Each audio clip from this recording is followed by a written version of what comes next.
Everyone. First class के अंदर हम लोगों ने सीखा कि व्हाट इज़ ट्रेडिंग, ट्रेडिंग होता क्या है और उसके सेगमेंट कौन कौन से होते हैं। पहली क्लास सबके लिए कॉमन क्लास है। फर्स्ट क्लास आपको हर एक सेगमेंट के अंदर देखने को मिलेगी जिसके हमने डिफरेंट डिफरेंट फोल्डर्स क्रिएट किए हैं। जैसे आप करेंसी ट्रेडिंग सीखना चाहते हैं, आपको वहाँ पे क्लास 1 कॉमन रहेगा। आप स्टॉक मार्केट के बारे में सीखना चाहते हैं, class 1 common for every segment.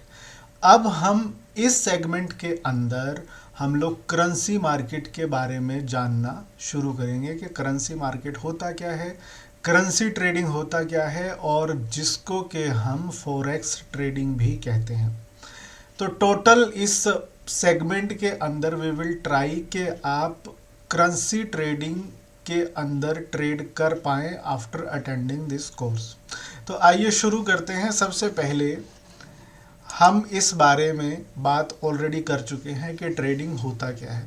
Bye और सेल करना, कोई भी बिजनेस जिसके अंदर मुनाफा कमाया जाता है, कैसे कम में खरीदना है और ज़्यादा में बेच देना है। This is how you make the profit. ठीक है। अब फॉरेन एक्सचेंज और फॉरेक्स ट्रेडिंग और करेंसी ट्रेडिंग है क्या। देखिए, जब कभी भी आप एक देश से किसी दूसरे देश के अंदर जाते हैं तो आप उस देश की करेंसी को बाय करते हैं, बेसिकली एक्सचेंज करवाते हैं। तो जब आप उस करेंसी को एक्सचेंज कराते हो उसी को ही फॉरेन एक्सचेंज कहते हैं और उसी को ही फॉरेक्स कहा जाता है। अब बेसिकली होता क्या है कि पूरे वर्ल्ड के अंदर जैसे लेट्स से कि 180 कंट्रीज़ हैं, तो आप जब भी किसी दूसरे देश के अंदर एंटर करोगे तो आपको वहाँ की करेंसी चाहिए होगी। तो उस करेंसी को आपको एक्सचेंज कराना पड़ेगा फ्रॉम दी एक्सचेंज। अब होता क्या है कि हर कंट्री की इकोनॉमी के रिस्पेक्टिवली दूसरी कंट्री की जो करेंसी के जो प्राइस होते हैं वो कम या ज़्यादा होते हैं एज पर देयर इकोनॉमी। और ये प्राइस जो हैं ये फ्लक्चुएट करते रहते हैं, कम और ज़्यादा, ऊपर नीचे चलते रहते हैं। जैसे हमने लास्ट क्लास में सीखा, सप्लाई एंड डिमांड जोन की वजह से, इकोनॉमिकल फैक्टर्स की वजह से, जियोपॉलिटिकल न्यूज़ की वजह से, कहाँ पे क्या चल रहा है, ये सारी चीज़ें मैटर करती हैं जब प्राइस मूवमेंट करता है। तो फॉरेन एक्सचेंज में हम लोग पैसा कैसे बनाते हैं। देखो, हम लोग पैसा, हमारा पैसे कैसा बनता है, जैसे यहाँ पे जो ट्रेड होती है वो होती है पेयर के अंदर। जैसे स्टॉक, जब हमने स्टॉक की बात की तो स्टॉक में जैसे मैं एयरटेल की बात कर रहा हूँ तो एयरटेल में क्या है, इंडिविजुअली ट्रेड आप कर सकते हैं। सिर्फ एयरटेल में आपने ट्रेड को बाय किया और आप एयरटेल में ट्रेड ले सकते हो, रिलायंस में कर सकते हो। अब यहाँ पे जो ट्रेड है वो दो कंट्रीज़ की करेंसी का कॉम्बिनेशन होता है, उसे ही हम पेयर कहते हैं और यहाँ पे ट्रेड पेयर में होती है। प्रॉफिट कैसे जनरेट होता है, जैसे जी लेट्स से कि आप, अब हम ये चार्ट के ऊपर आते हैं और इस चार्ट के अंदर आई विल शो यू कि हम किसी USD INR के पेयर पे बात करते हैं। सो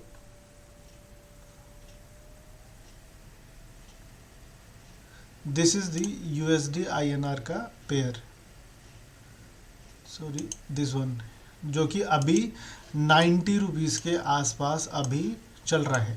ठीक है। लेट्स से कि मैं इसको 1 डे के कैंडल पे स्विच कर लेता हूँ और हम देखते हैं ये वाली बात कि लेट्स से आप जनवरी 2025 में के आसपास या फिर यहाँ पे मई में आप अमेरिका चले गए। ठीक है, US गए। तो आप जब यहाँ से गए तो आपने कुछ करेंसी एक्सचेंज कराया, लेट्स से आपने $1000 कराया। तो $1000 जब आपने एक्सचेंज कराए तो यहाँ पे प्राइस 84 था। इट मीन्स कि आपको $1 84 रुपये का पड़ा, 84 रुपीज़ का। और आप $1000 को एक्सचेंज कराओगे 84,000 रुपीज़ में।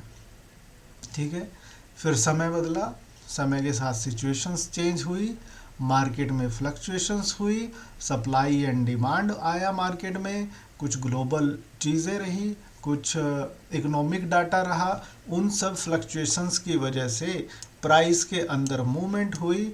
और लेट से यदि आप वापस जब इतने टाइम के बाद अमेरिका से वापस आ रहे हो और लेट से कि आपके पास वही $1000 हैं अभी भी, लेकिन अब आपकी जो कीमत है उनकी वो क्या हो चुकी है, वो इंक्रीज हो चुकी है 84,000 से, अभी उसमें ₹6 का इजाफा हो चुका है। सो अभी वो प्राइस आपका 90,000 का है। ठीक है, तो आपको जो सीधे सीधे है वो प्रॉफिट हुआ कितने का, ₹6 का। तो इसी तरीके से मार्केट के अंदर डेली बेसिस पे भी फ्लक्चुएशन होता है। ये तो मैंने आपको डे पे रफली दिखाया है। जैसे यदि मैं 5 मिनट पे स्विच करूँगा तो 5 मिनट के टाइम फ्रेम के ऊपर भी फ्लक्चुएशंस होती रहती हैं। तो इन्हीं फ्लक्चुएशन को हम डेली बेसिस पे ट्रैक करते हैं, वीकली बेसिस पे ट्रैक करते हैं, और मार्केट के अंदर एनालिसिस करके फाइंड आउट करने की कोशिश करते हैं कि कब प्राइस कम पे है जब हम उसको खरीद सकते हैं, और कब प्राइस ज़्यादा पे है तो हम उसको बेच सकते हैं। तो डेली बेसिस पे करेंसी ट्रेडिंग में ये जो पेयर्स हैं ये फ्लक्चुएट करते रहते हैं, प्राइस ऊपर और नीचे जाता रहता है, कम में खरीदना है, ज़्यादा में बेच देना है। इस तरीके से हम लोग प्रॉफिट जनरेट करते हैं। और यहाँ पे बहुत सारे पेयर्स हैं जो डिफरेंट डिफरेंट कंट्रीज़ जो है वो पेयर बनते हैं डिफरेंट डिफरेंट कंट्रीज़ के साथ। वो हम आने वाली क्लासेस के अंदर हम लोग सीखेंगे कि कौन कौन से वो पेयर्स होते हैं। ठीक है जी। सो नाउ अब अगर हम यहाँ पे पढ़ें कि forex in simple terms currency is also called the foreign exchange, FX और currency trading. It is decentralised global market where all the world's currencies trade with each other. अब यहाँ पे एक शब्द आया, डिसेंट्रलाइज मार्केट है। अब डिसेंट्रलाइज और सेंट्रलाइज मार्केट के अंदर क्या फ़र्क होता है? देखो, सेंट्रलाइज मार्केट होती है कि जहाँ पे जैसे हम लोग पहले क्या करते थे कि जब करियाने का सामान खरीदने के लिए जाते थे तो पड़ोस की दुकान पे चले जाते थे। तो उस दुकान की एक रीच है, वहाँ पे लिमिटेड लोग आते हैं, उस एरिया के लोग आते हैं। ठीक है, उसके बाद ब्लिंकिट आया, और ब्लिंकिट क्या किया, ब्लिंकिट ने पूरे शहर के अंदर डिलीवर करना शुरू कर दिया। ठीक है, तो कोई भी बंदा कहीं से भी बैठ के क्या कर सकता है, अपना सामान मंगवा सकता है। और पहले जो लोकल मार्केट होती थी तो पर्टिकुलरली आसपास के लोग ही वहाँ पे जाते थे, ऐसा कभी नहीं होता था कि दूर के लोग आ रहे हैं। तो यही फ़र्क होता है सेंट्रलाइज डिसेंट्रलाइज में। सेंट्रलाइज मार्केट इंडियन मार्केट है, जैसे इंडियन स्टॉक मार्केट है। तो जहाँ पे सिर्फ इंडिया के लोग ही ट्रेड करते हैं, इंडिया के लोग ही पार्टिसिपेट करते हैं। ठीक है, जो खरीद बेच करते हैं जिसके अंदर वो स्टॉक मार्केट है और उसमें सिर्फ इंडिया के लोग करते हैं, उसको हम सेंट्रलाइज मार्केट कहते हैं। मतलब इंडिया का पैसा सिर्फ इंडिया के अंदर ही ट्रेड किया जाता है, that is the centralize market. और डिसेंट्रलाइज मार्केट कौन सा है कि पूरे विश्व में, पूरे संसार में जिस मार्केट को कोई भी बंदा दुनिया के किसी भी कोने से बैठ के ट्रेड कर सके। ट्रेड तो मतलब आप यूएस मार्केट को भी कर सकते हो यहाँ से बैठ के, बट आप उस मार्केट में पार्टिसिपेट कर सको। आप कहीं के भी रहने वाले हो, आप स्विट्ज़रलैंड के रहने वाले हैं, आप अमेरिका के रहने वाले हैं, और आप किसी भी कंट्री के रहने वाले हैं, तो आप उस मार्केट में पार्टिसिपेट कर सकते हो, डायरेक्टली ट्रेड कर सकते हो। अब यही करेंसी मार्केट है। अब इसका फ़ायदा क्या है कि लोग करेंसी मार्केट को क्यों ज़्यादा प्रेफर करते हैं। अब उसके बारे में हम लोग बात करें तो क्यों इसको प्रेफर करते हैं। सबसे पहले कि एफएक्स मार्केट जो है नेवर स्लीप्स।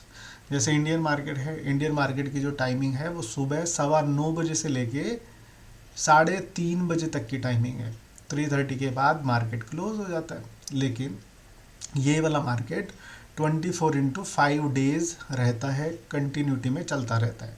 तो जो लोग ऑफिसेज में रहते हैं, ठीक है, जिनको जॉब में रहना है, या वो बॉस को रिपोर्टिंग करना है, या वो खुद बॉस हैं, उनको अपनी टीम को हैंडल करना है, देखना है, so it is very hard कि आप उस टाइमिंग पे ट्रेड कर सको। तो ये जब आप घर आए या सुबह अर्ली मॉर्निंग भी यहाँ पे आप ट्रेड कर सकते हो। तो एक तो ये रीज़न हो गया, ठीक है। दूसरा, लॉन्ग और शॉर्ट के बारे में हम लोग बाद में बात करेंगे कि यहाँ पे इसका क्या लॉजिक है। देन लीवरेज, लीवरेज होता है इज़ काइंड ऑफ लोन, ठीक है, मतलब कि कम पैसे में ज़्यादा पैसा बनाने की अपॉर्चुनिटी। इंडियन मार्केट या दूसरे सेगमेंट्स में अक्सर लीवरेज नहीं मिलता है, यानी कि कम पैसे में ज़्यादा पैसे का अपॉर्चुनिटी नहीं मिलता है। लेकिन यहाँ पे लीवरेज ज़्यादा मिलता है, जिसकी वजह से कम पैसे से भी ज़्यादा पैसा बनाया जा सकता है। हाई लिक्विडिटी, अब ये हाई लिक्विडिटी का हम मतलब समझेंगे।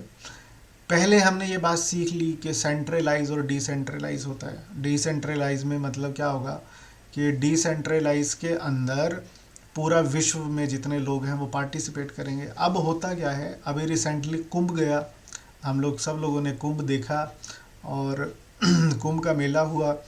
तो वहाँ पे क्या हुआ कि पूरे देश से सब लोग पहुँचे वहाँ पे। लोगों ने अपनी अपनी दुकानें चलाई वहाँ पे, कोई चाय बेचने के लिए पहुँचा।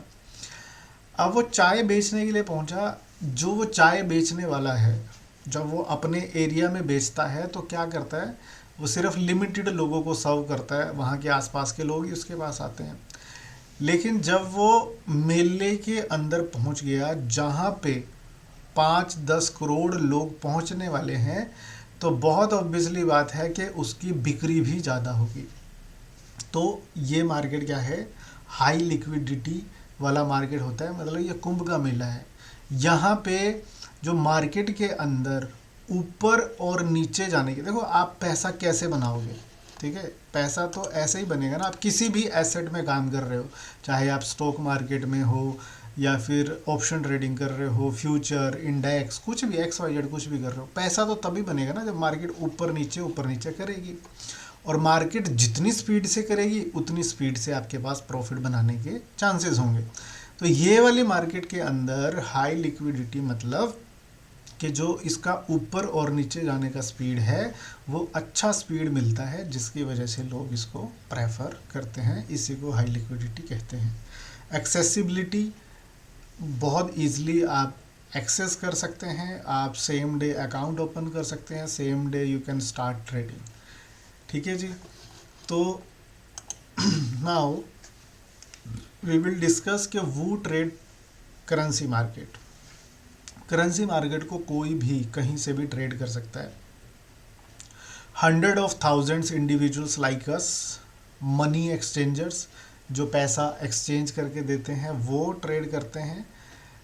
Bank, hedge fund, managers, everybody participate in the currency market, ठीक है। When can you trade forex? 24/5 a week, 24 घंटे मार्केट जो है वो ओपन रहता है।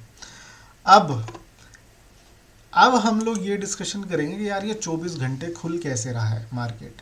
अब यहाँ पे जो इंडियन मार्केट है, इंडियन मार्केट के अंदर आप करेंसी ट्रेडिंग कर सकते हैं, लेकिन लिमिटेड पेयर हैं, 5 पेयर हैं, और एग्जैक्टली मेरे को याद नहीं, 5 से 6 पेयर हैं, सिर्फ जिन पेयर्स के अंदर आप ट्रेड कर सकते हो। यदि बात करें बाहर की जो स्टॉक एक्सचेंजेस हैं, बाहर की जो स्टॉक मार्केट हैं, वहाँ पे आप नॉर्मली इन पेयर्स को, जितने मैक्सिमम पेयर हैं उन पेयर्स को आप ट्रेड कर सकते हो, ठीक है। तो बहुत सारी कंट्रीज़ में, जैसे दुबई है, और ये कुछ कंट्रीज, स्विट्ज़रलैंड है, यहाँ पे क्या है, ये सब चीज़ें क्या है, लीगल है। आप लीगल तरीके से करेंसी ट्रेडिंग कर सकते हो, लेकिन इंडियन मार्केट में लिमिटेड पेयर्स में अवेलेबल होता है। तो अब होता क्या है कि 24/5 क्यों ओपन है? ये इस तरीके से ओपन है क्योंकि ये जो मार्केट है ये पार्ट है एवरी एक्सचेंज का, हर एक्सचेंज का ये पार्ट है पूरे वर्ल्ड के अंदर। तो अब जैसे न्यूयॉर्क के अंदर जब मार्केट खुला, क्योंकि देखो हर जगह पे टाइमिंग, जो स्टॉक मार्केट है उसकी टाइमिंग डिसाइडेड है, चाहे वो कहीं की भी मार्केट है, कहीं की भी स्टॉक एक्सचेंज है, कोई भी स्टॉक एक्सचेंज 24 घंटे नहीं खुलती है। तो हर स्टॉक एक्सचेंज की एक टाइमिंग है, ठीक है, 24/5 नहीं है। तो जब यहाँ पे जब दिन हो रहा था, लेट से न्यूयॉर्क में दिन हो रहा था, तो यहाँ की मार्केट ओपन खुली हुई, तो उसकी वजह से वो जो जितने भी पेयर्स में हम ट्रेड करते हैं तो वो पेयर्स भी लाइव रहे। देन यहाँ पे क्लोजिंग होने का जैसे जैसे टाइम आया, इतने में क्या हुआ, लंदन की मार्केट ओपन हो गई। लंदन की मार्केट खुली और बंद होने के उस पर आए तो टोक्यो सेशन ओपन हो गया। टोक्यो सेशन क्लोज होने की बारी आई तो सिडनी सेशन चला गया। और यही रीज़न है कि मार्केट जो है 24/5 ओपन रहता है। 2 दिन क्लोज रहती है क्योंकि सारी स्टॉक एक्सचेंज सैटरडे संडे को क्लोज रहती है, इसकी वजह से ये वाला मार्केट भी सैटरडे संडे को क्लोज रहता है, ठीक है। So this is the reason कि मार्केट जो है वो 5 डेज 24 घंटे खुला रहता है। अब as per the time of India, ये टाइमिंग है। लंदन सेशन जैसे 12:30 बजे शुरू होता है, फिर 5:30 बजे सुबह के एशियन सेशन और पैसिफिक सेशन 5:30 बजे, तो इस तरीके से सेशंस हैं। अब ये सब सिर्फ एक नॉलेज का काम है, जब आप ट्रेड करना शुरू करेंगे तो एज सच टाइमिंग का कोई इशू नहीं है, ठीक है। बल्कि ये होता है कि किस टाइम फ्रेम में किस पेयर में हम लोग ट्रेड कर सकते हैं, कौन सा पेयर बेस्ट है। लेकिन उसके लिए भी हमको कुछ ज़्यादा मेहनत करने की ज़रूरत नहीं है। आजकल टूल आते हैं, जैसे हम लोग अब यहाँ पे सीखेंगे कि ट्रेडिंग व्यू के ऊपर ही हमको टूल मिल जाते हैं। तो उस टूल पे यहाँ पे एग्जैक्टली हम देख पाएंगे कि अभी कौन सा सेशन चल रहा है एज़ पर हमारा टाइम। जैसे मैं यहाँ से अपना टाइम सेट कर सकता हूँ, तो एज़ पर जो भी बंदा जिस कंट्री के अंदर बैठा है वहाँ से अपना टाइम सेट कर सकता है। और टाइम सेट करने के साथ साथ आपको यहाँ पे दिख जाएगा कि अभी कौन सा सेशन चल रहा है और कौन से सेशन में मैं कौन से पेयर में ट्रेड कर सकता हूँ। ये हम लेटर ऑन बाद में डिस्कशन करेंगे डीपली, ठीक है जी। सो इस क्लास के अंदर अभी इतना ही। मार्केट आवर्स और फॉरेन एक्सचेंज क्या होता है इसके बारे में हम लोगों ने क्या किया, यहाँ पे डिस्कशन किया। मिलते हैं नेक्स्ट क्लास के अंदर।